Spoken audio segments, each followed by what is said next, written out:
أعوذ بالله من الشيطان الرجيم بسم الله الرحمن الرحيم الحمد لله رب العالمين الرحمن الرحيم مالك يوم الدين إياك نعبد وإياك نستعين اهدنا الصراط المستقيم صراط الذين أنعمت عليهم غير المغضوب عليهم ولا الضالين آمين اللهم صل على سيدنا محمد وعلى آل سيدنا محمد كما صليت على سيدنا إبراهيم وعلى آل سيدنا إبراهيم وبارك على سيدنا محمد وعلى آل سيدنا محمد كما باركت على سيدنا إبراهيم وعلى آل سيدنا إبراهيم وبارك على سيدنا محمد وعلى آل سيدنا محمد كما باركت على سيدنا إبراهيم وعلى آل سيدنا محمد العالمين إنك حميد مجيد سبحان ربك رب العزة عما يصفون وسلام على المرسلين والحمد لله رب العالمين. Ça va, Asia? Tu vas bien? J'ai perdu un arabe.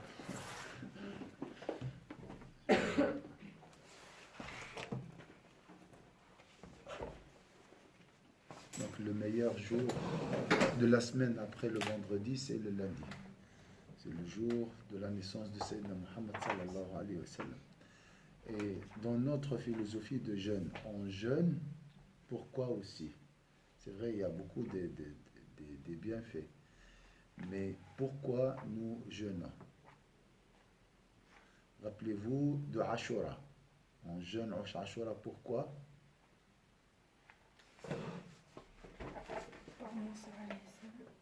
Oui, pour fêter. Donc le jeûne, c'est la fête. Il ne faut pas oublier. Ça veut dire quoi la fête? Remercier Allah Azza wa Jalla. Le Eid, c'est pour remercier Allah pour ses bienfaits. لعلكم تشكرون وأتموا العدة ولتكبروا الله على ما هداكم لعلكم تشكرون. Il ne faut pas penser que la finalité de l'effort, c'est l'effort, c'est faire l'effort. La finalité de l'effort, faire l'effort, adorer Allah, c'est arriver à remercier Allah Azza wa Jalla.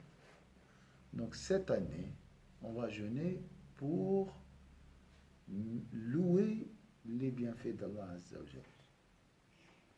On jeûne, on sent la faim, on se met à la place des affamés pour dire alhamdoulilah pour la nourriture,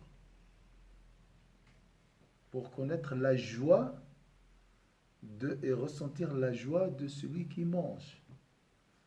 Hein? D'accord? Donc il ne faut pas oublier ça. Le jeûne, c'est la fête aussi. Le sa'imi farhatan. Voilà.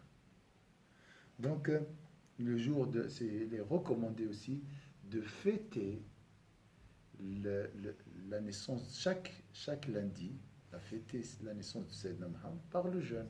On jeûne aussi pour fêter la naissance de Sayyidina Muhammad sallallahu alayhi wa sallam. Parmi les peut-être objectifs.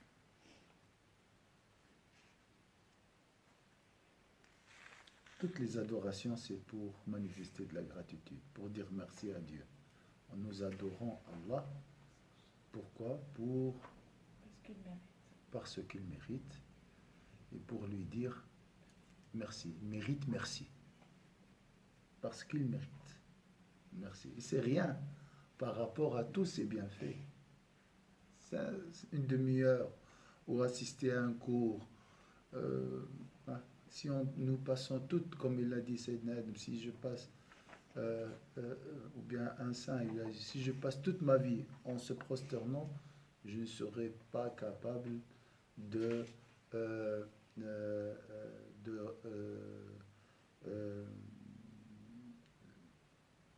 donner à Dieu ce qu'il mérite. Hein? La vue, la santé, les enfants, le mari, le travail, l'oxygène. Ouais, vous connaissez les... Et beaucoup. Regarde juste le bienfait de la vie. Je peux voir les couleurs. Il y a des gens qui peuvent voir les couleurs peut-être. Le jour, la nuit, je peux distinguer hein, les montagnes. Donc, combien de bienfaits dans juste le bienfait de la vie. Mais le grand bienfait d'Allah Azza wa Jalla est Sayyidina Muhammad sallallahu alayhi wa sallam. et l'islam, bien sûr.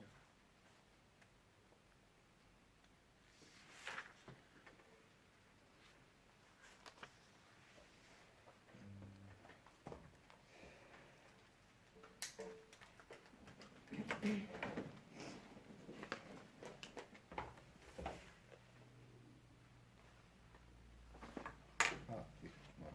Chapitre 2. Chapitre 2.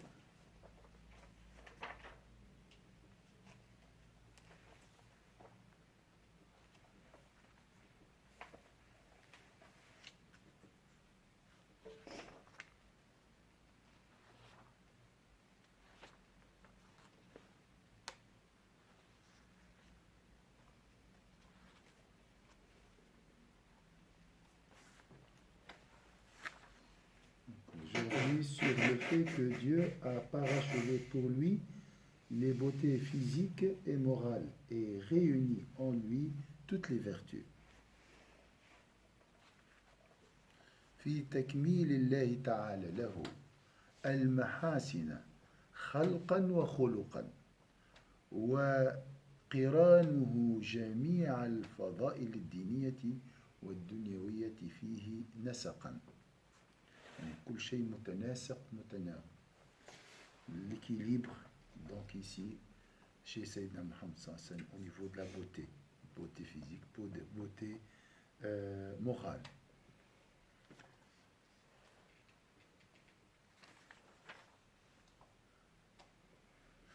Donc il y a ici combien de divisions ou bien de chapitre 2, il y a 26 sujets, si je peux dire. الباب الثاني في تكميل الله تعالى له المحاسن. مقدمة الباب الثاني. L'introduction. اعلم أيها المحب لهذا النبي الكريم. Sache, ô toi qui aimes ce noble prophète sallallahu alayhi wa sallam. Donc ici, notre intention, c'est quoi? C'est aimer Sayyidina Muhammad. Dans ce cours, c'est chercher l'amour de Sayyidina Muhammad. الباحث عن تفاصيل جمل قدره العظيم. الباحث عن تفاصيل جمل قدره العظيم. Et qui cherche des détails sur sa grande dignité, que les qualités de majesté et de perfection chez les humains sont de deux sortes. أن خصال الجمال والكمال في البشر نوعان. C'est quoi les qualités de perfection chez les humains? Deux. C'est quoi les deux? Je dirais l'amour. Là, L'amour. l'amour, ça c'est une qualité Intérieur. morale, intérieure, c'est juste. Morale et physique. Physique.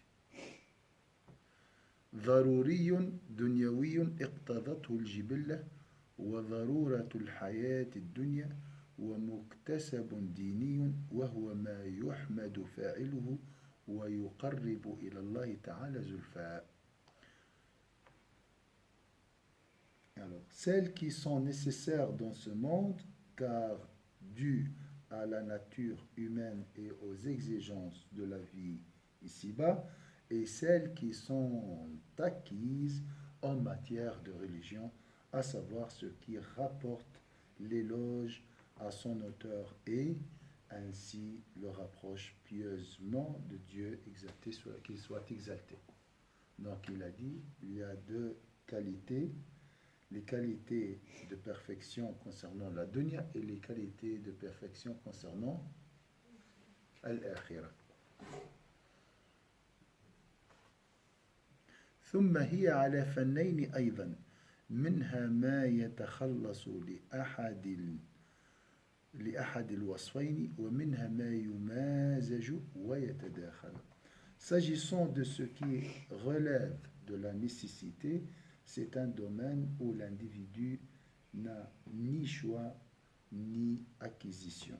Par exemple, tout ce qui se rapporte à sa nature comme la perfection de sa constitution. Ici, c'est quoi la constitution? takwina, donc son corps. فأما الضروري المحض فما ليس للمرء فيه اختيار ولا اكتساب مثل ما كان في جبلته. Pourquoi le Sayyidina Muhammad sallallahu alayhi wa sallam était choisi comme guide, comme modèle excellent? Il y a une qualité dans le nom de Sayyidina Muhammad sallallahu alayhi wa sallam qui explique tout, qui explique l'essence de notre existence, qui explique le secret du bonheur. Dans le nom de Sayyidina Muhammad, tu n'as pas besoin de chercher plus loin.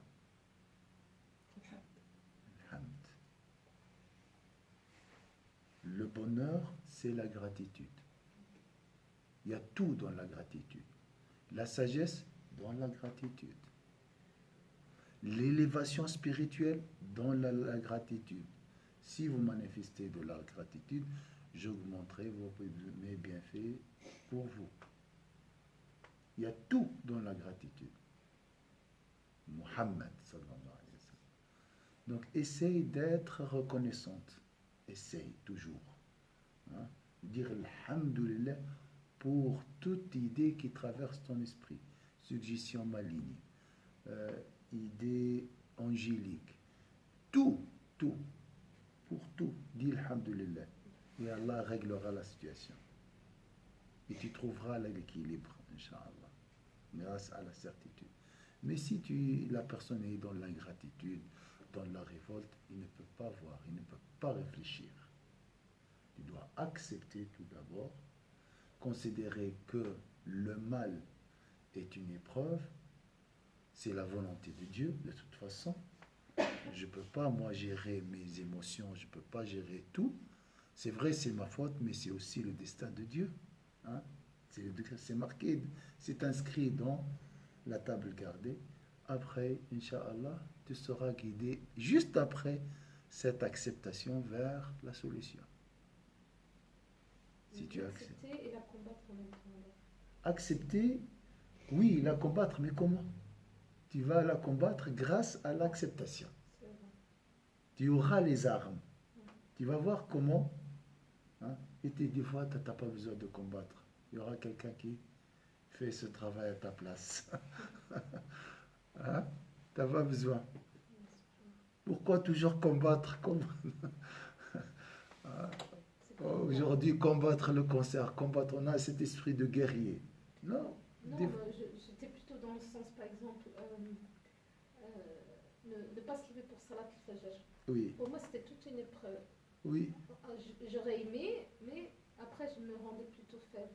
Et il y a quelques années, depuis que j'ai mis que c'était un objectif dans la première liste, au début, c'était vraiment un combat, pour moi. Oui. C'était vraiment Et je pense que certaines choses... Oui, accepter et combattre. Voilà, oui. accepter et combattre. Oui, c'est juste. Parce que combattre, moi, vous conseillez, c'était toujours moi, je vais faire... Toujours, il ne faut pas oublier Dieu aussi. Combattre grâce à Dieu. C'est Allah qui va me réveiller le sommeil. Il ne faut pas oublier ça. Mais ça c'est juste ça. Mais c'est vrai, on doit faire l'effort. Suivre les causes. Alors ça, c'est Muhammad sallallahu alayhi wa sallam. L'importance. À chaque fois que tu te rapproches de Sayyidina Muhammad, tu te rapproches du secret du bonheur.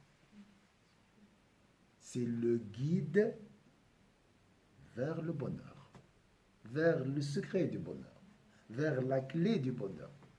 C'est qui est la gratitude. D'accord? Ça, c'est très, très important à savoir. S'agissant de ce qui relève de la nécessité, c'est un domaine où l'individu n'a ni choix ni acquisition. Par exemple, tout ce qui se rapporte à sa nature, comme la perfection de sa constitution, la beauté de sa forme, la puissance de son intellect, la perfection de son entendement, son éloquence, la puissance de ses sens et de ses membres, l'équilibre de ses mouvements, la noblesse de ses origines et de sa descendance, la gloire de son peuple et de sa terre natale. تفضل. في منهج جميل يا شيخ. إن شاء الله إن شاء الله qu'Allah lui donne la إن شاء guérison. الله إن يا شاء ربي الله. يسلمك. بارك الله فيك. À cela s'ajoutent les besoins vitaux, son alimentation, son sommeil, sa tenue, sa résistance, sa famille, vie familiale, ses biens et son prestige. Nous, on juge des fois sur ce qui n'est pas acquis, ce qui est naturel. C'est vrai ou pas? Alors, ومن كمال وجمال صورته ما ليس للمرء فيه اختيار ولا اكتساب مثل ما كان في جبلته من كمال خلقته وجمال صورته وقوة عقله وصحة فهمه وفصاحة لسانه وقوة حواسه وأعضائه واعتدال حركاته وشرف نسبه وعزة قومه وكرم أرضه ويلحق به ما تدعوه ضرورة حياته إليه من غذائه ونومه وملبسه ومسكنه منكحه وماله وجاهه وقد يلحق هذه الخصال الآخرة بالأخروية إذا قصد بها التقوى ومعونة البدن على سلوك طريقها وكانت على حدود الضرورة وقواعد الشريعة. Bien sûr, il y a une zone d'intersection entre les deux, entre les qualités acquises et les qualités innées, hein, les qualités naturelles. Donc, toutefois, les qualités relatives à la vie de ce monde peuvent rejoindre celles se rapportant à la vie future, lorsqu'on y vise la crainte révérentielle autant qu'elles sont observées dans les limites de la nécessité et dans le respect des dispositions de la loi religieuse. Comme la nourriture, par exemple, je peux manger pour avoir la force, la puissance, et de mieux adorer, et pour adorer mieux Dieu. Voilà. Ça, c'est une qualité naturelle, si je peux dire, la nourriture, ma manière de manger, tout ça. Et l'autre qualité, c'est la piété. Donc, je peux utiliser une qualité naturelle, physique, pour servir une qualité noble spirituelle. وأما المكتسبة الأخروية فسائر الأخلاق العالية والآداب الشرعية من الدين والعلم والحلم والصبر والشكر والعمل والزهد والتواضع والعفو والعفة والجود والشجاعة والحياء والمروءة والصمت والتؤدة والوقار والرحمة وحسن الأدب والمعاشرة وأخواتها. La liste est longue concernant les nobles qualités. S'agissant de ce qui est acquis en vue de la vie future, c'est l'ensemble des caractères sublimes et des règles de bonne conduite religieuse telles que la foi, la science, la mansuétude, le pardonner, la patience, l'action de grâce, la magnanimité, l'ascèse, la modestie, le pardon, la chasteté, la générosité, le courage, la pudeur, la grandeur d'âme, le silence, le non-emportement, la sérénité, la miséricorde, la politesse, la bonne cohabitation,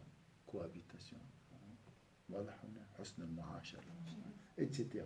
Tout cela constitue la noblesse du caractère.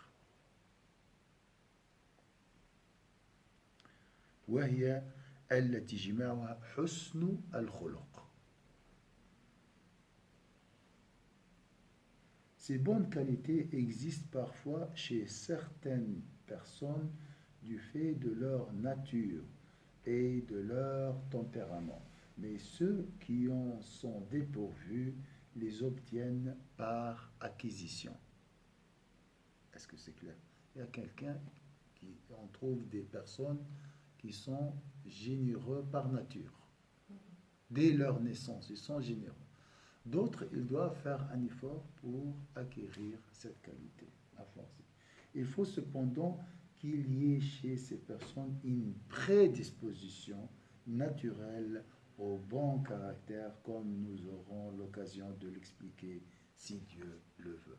Donc celui qui veut acquérir un noble caractère, il doit avoir tout d'abord ce qu'il a appelé ici une prédisposition. Il doit être prêt, hein, avoir le potentiel. وقد يكون من هذه الأخلاق ما هو في الغريزة وأصل الجبلة لبعض الناس وبعضهم لا يكون فيه فيكتسبها ولكن لا بد أن يكون فيه من أصولها في أصل الجبلة شعبة كما سنبينه إن شاء الله تعالى وتكون هذه الأخلاق دنيوية إذا لم يرد بها وجه الله. Donc الأخلاق هذه أحيانا تكون دنيوية. كريم حتى يقال كريم، والدار الآخرة، ولكنها كلها محاسن وفضائل باتفاق أصحاب العقول السليمة وإن اختلفوا في موجب حسنها وتفضيلها. Si c'est possible de découvrir, alors certes, d'après l'accord unanime des gens doués d'esprit saint, ces bonnes qualités peuvent toutefois n'être que mondaines. Je peux être généreux par honneur, pour chercher les honneurs. Je veux être connu chez les gens par cette qualité.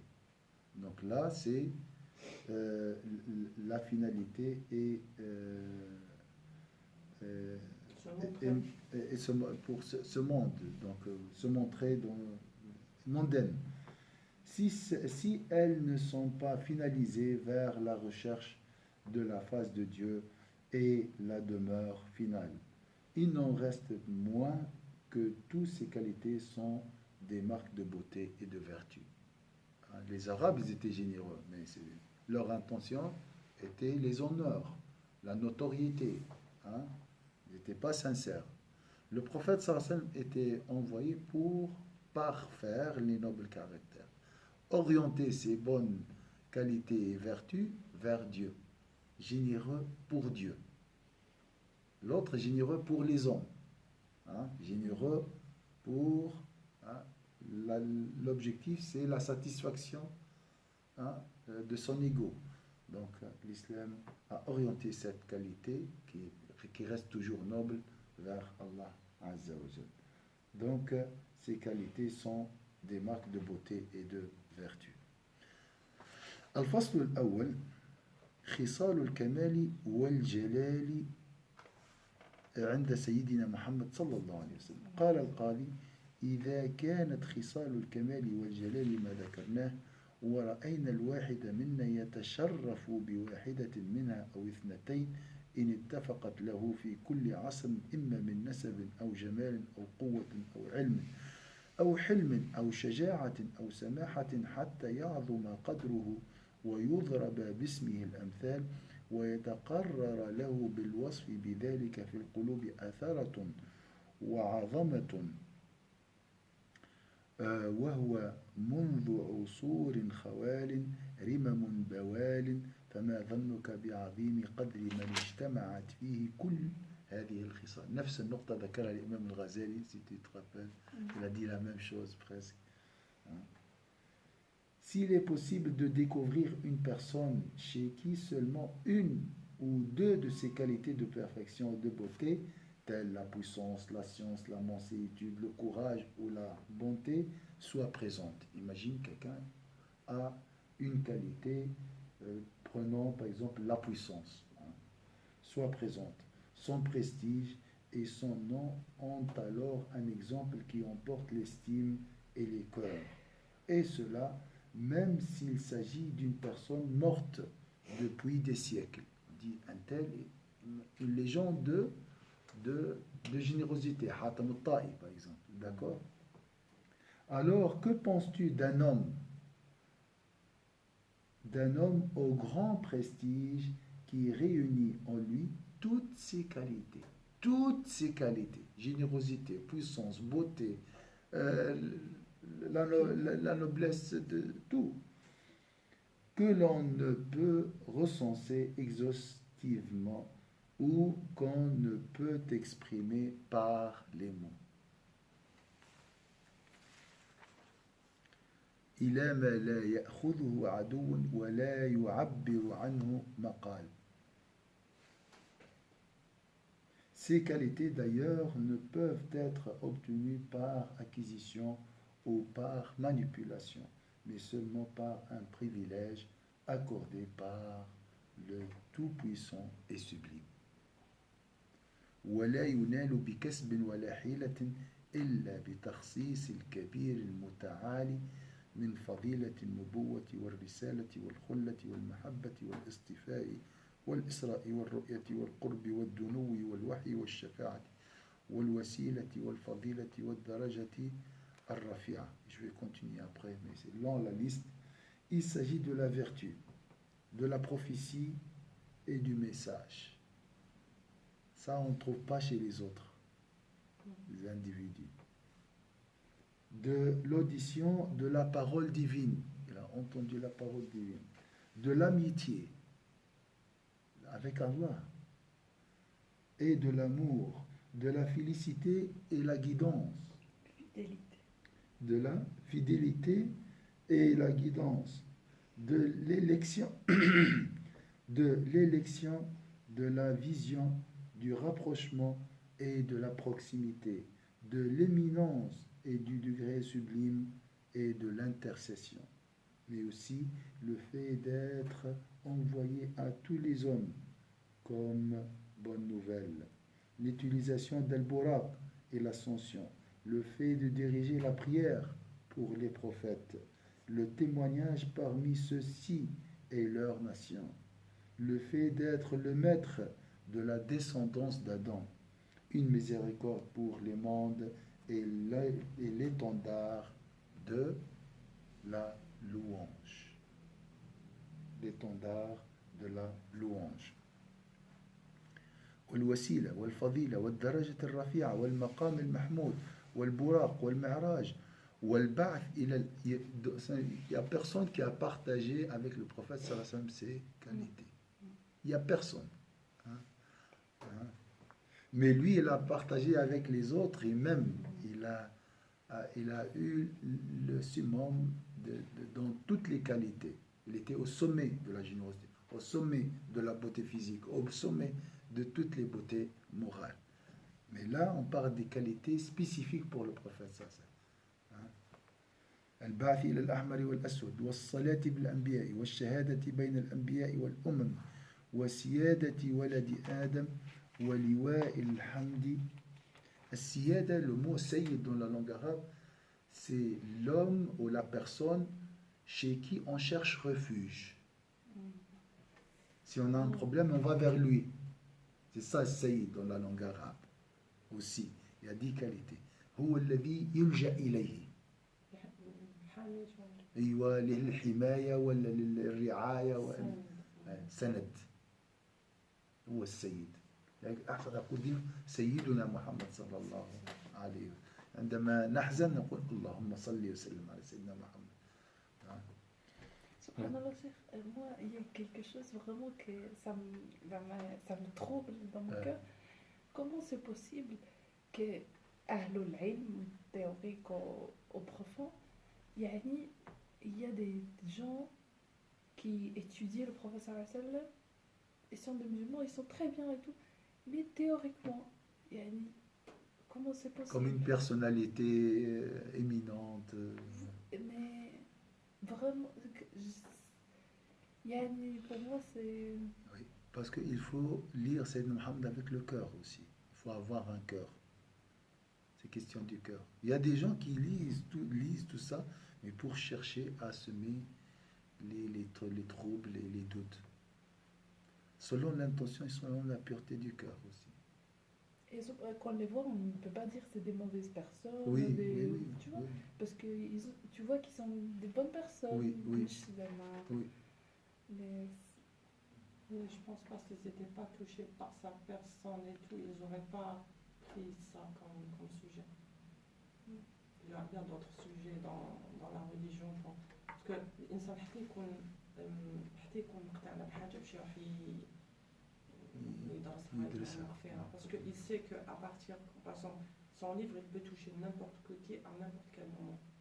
Parce que même s'il sème les doutes et tout, des fois les doutes poussent les gens à arriver à la vérité. Oui, oui. Donc, Ça dépend de l'intention et l'aspiration, l'himma, si je veux quoi.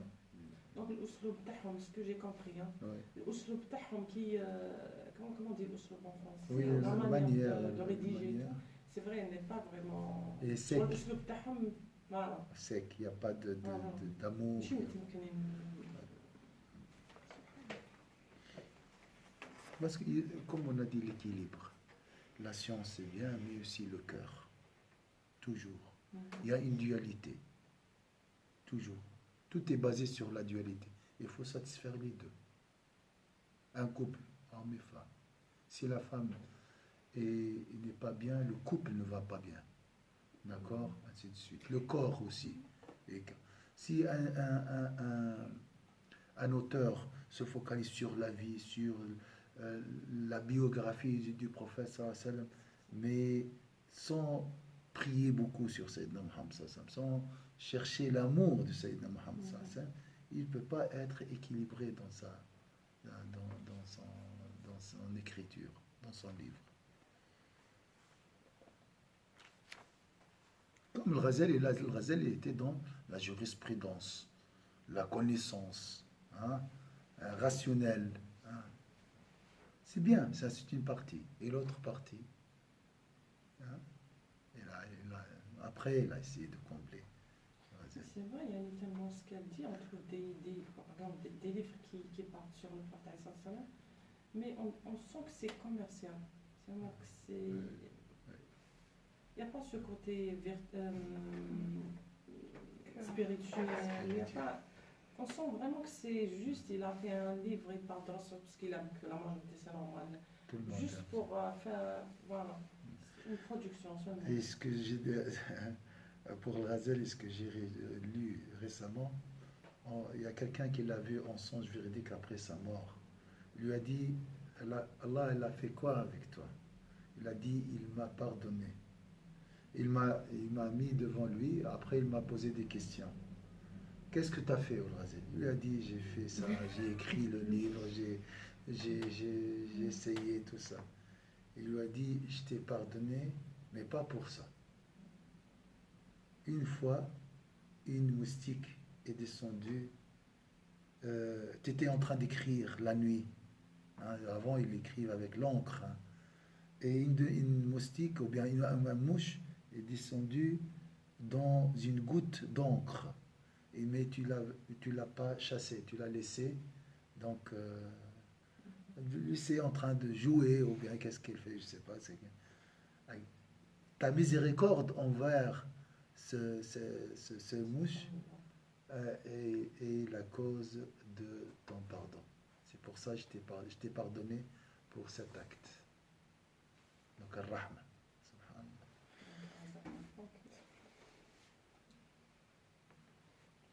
Le fait de jouir d'une position solide auprès du maître du trône, le fait de recevoir l'agrément, l'exaucement et le Kawthar, le fleuve au bassin au paradis, le fait de bénéficier du parachèvement de la grâce et du pardon pour tout, la dilatation de sa poitrine, le fait d'être soulagé de ce qui lui pèse, l'exaltation de sa renommée, le triomphe, le fait de recevoir la sakina et le soutien des anges. Encore, hein, on va revenir à la liste. والشهادة ولواء الحمد والبشارة والنذارة والمكانة عند ذي العرش والطاعة ثم والأمانة والهداية ورحمة للعالمين وإعطاء الرضا ولسوف ترضى فترضى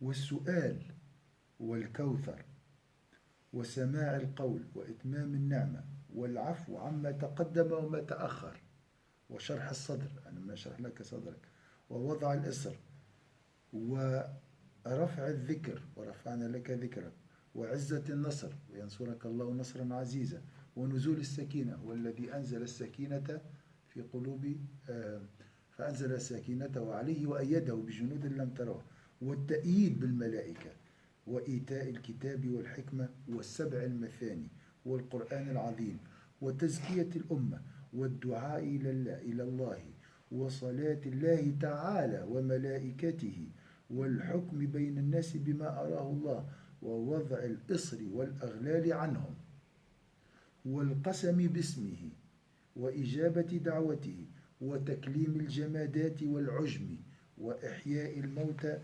وإسماع الصم ونبع الماء من بين أصابعه وتكثير القليل وانشقاق القمر ورد الشمس وقلب الأعيان، يعني المواد يقلبها، والنصر بالرعب والاطلاع على الغيب وظل الغمام وتسبيح الحصى وإبراء الآلام والعصمة من الناس إلى ما لا يحويه محتفل ولا يحيط بعلمه إلا مانحه ذلك ومفضله به لا إله غيره إلى ما أعد له في الدار الآخرة من منازل الكرامة ودرجات القدس ومراتب السعادة والحسنى والزيادة التي تقف دونها العقول ويحار دون إدراكها الوهم. Puis le fait de recevoir le livre, la sagesse, les 7 redoublés. Les 7 redoublés, on a vu ça, le Fatiha, selon des ulama et d'autres, ils parlent d'autres sourates, et le glorieux Coran. Le fait de bénir sa communauté et d'appeler à Dieu.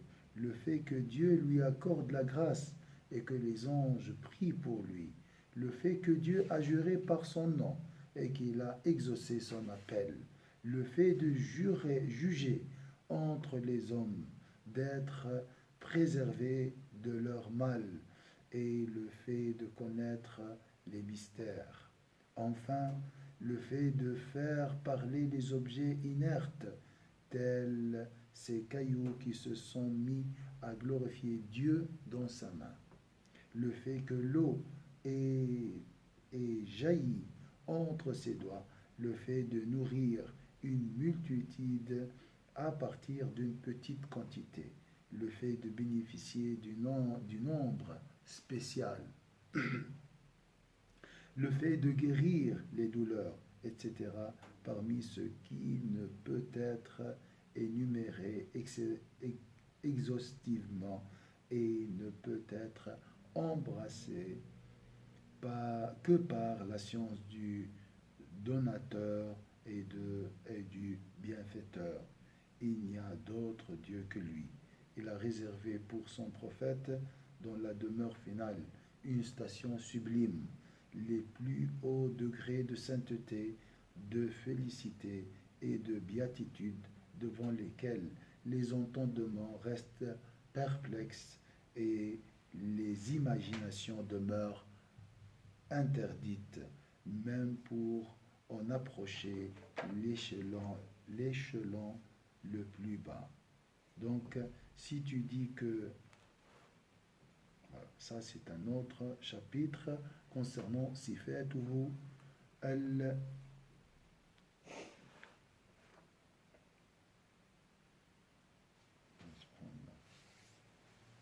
donc ici elle parle de la beauté physique, ce chapitre, mais c'est pas marqué.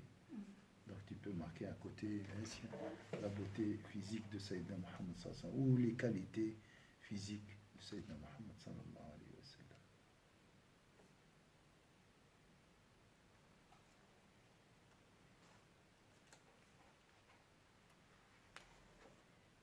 Inch'Allah, on va aborder ce sujet la prochaine fois si Allah prolongera notre vie, Inch'Allah. Est-ce que vous voulez ajouter quelque chose?